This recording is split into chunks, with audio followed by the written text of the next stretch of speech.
Thor: Love and Thunder is another Thor movie directed by Taika Waititi. It once again stars Chris Hemsworth as the mighty Thor, who is going around trying to fight the being known as Guru, the God Butcher, who is played by Christian Bale, going around different realms, killing the gods in that realm.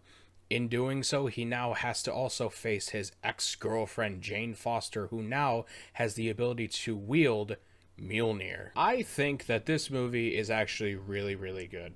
I thought that the story going into this was it was going to have a little bit of redemption arc for Thor coming off of Endgame, trying to get back in the godlike figure shape, and in doing so, he hangs out with the Guardians for a little bit. This is all told in the trailers, so I'm not really telling you anything that you wouldn't know if you watch the trailer. But nevertheless, he goes around with the Guardians for a little bit. He then suddenly has to go and face off against a villain by the name of Goro the God Butcher, who's played by Christian Bale, who does a fantastic job as the character. Christian Bale is one of those actors that you can just kind of throw him in anything and he'll do really well in it. I thought his character was compelling. He had reasons for turning bad, and I thought that that was really cool to see. His acting skills were on fire, especially when he ends up donning like the moniker of the God Butcher, and like he's all white and he has like the weird makeup on and like he has sharp teeth. Like the scenes that he does with that makeup on, and you'll know it when you like see like he just cranks himself up to an 11.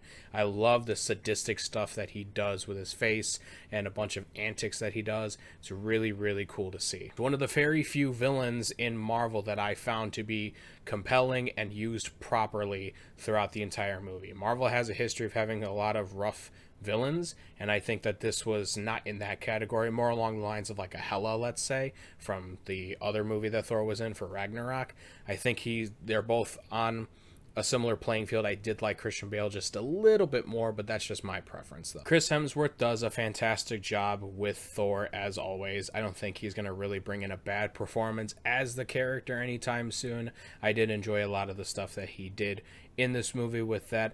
I thought that Natalie Portman actually was really good in this movie, because these two have had two not fairly well received movies prior to this one, as you know, Thor and Jane Foster, and it was nice to see Natalie Portman and them getting a chance to actually be in a movie together as those two characters and really standing out and having a good showing for those characters. I thought that they really hit home with a lot of the chemistry there. I thought that there was just a lot of good stuff with them. Tessa Thompson is also back in this movie as Valkyrie, and as a little bit of a side note with this character, I did like a lot of the stuff that she did do in this movie, but it also is like just, it hammers home that Chris Hemsworth and Tessa Thompson really have good chemistry together, so long as you give them an actual script, because we all know from that Men in Black movie that they did a couple years ago, it was just not it. So it was nice seeing them together again and really hitting it off on the screen as both Thor and Valkyrie. I thought the story at times did feel a little bit rushed, especially at the beginning.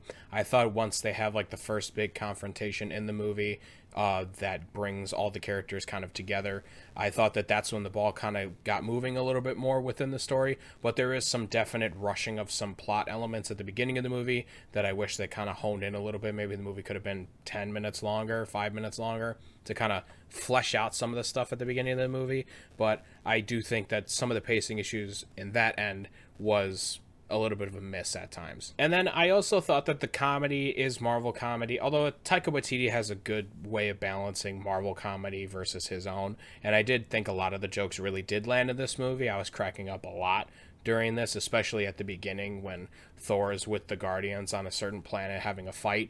So there are elements to this movie for the comedy's sake that I did enjoy, but I can see an argument for people thinking that some of the stuff is not very good in this movie, and that's okay. Comedy is subjective, but for me, I thought this movie was actually a blast. I'm going to give Thor: Love and Thunder 4 stars. It's a nice entry level into the MCU. I do think Ragnarok is slightly better. I think that the story there is a little bit more compelling throughout the entire time compared to this one. But that's not to say that this movie does not have a lot of good elements in it, especially towards the end. There are some choices made that I did think were a little bit different, and I'd like to see where they go with it. All in all, I thought this was a solid movie Definitely one of Marvel's better movies, but not one of like probably the top 5 movies that they've done. Thank you guys so much for watching. Look forward to more reviews very soon. I'll talk to y'all next time.